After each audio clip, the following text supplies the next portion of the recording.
this question, we need to calculate the coefficient of x raised to power 51 in the expansion given below. If we look at the expansion leaving x minus 2, if we look at the expansion over here, all other terms are at a difference of 4, so we can make it out that there will be a total of 51 terms as given in this segment.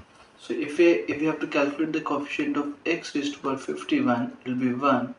Then the next coefficient of plus x raised to power 50 would be something 0 plus 4 plus 8 plus and so on up to 200, total of 51 terms, and so on the series will proceed.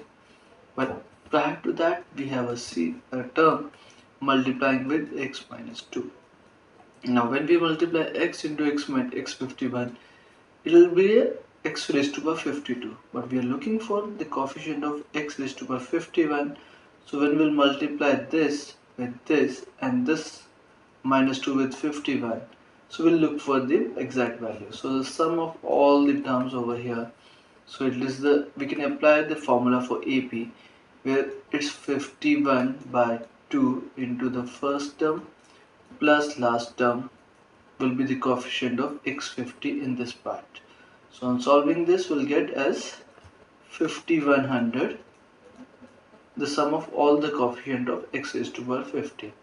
When we'll multiply this with x raised to power 50 into x minus 2, we'll get x 5100 x raised to power 51 minus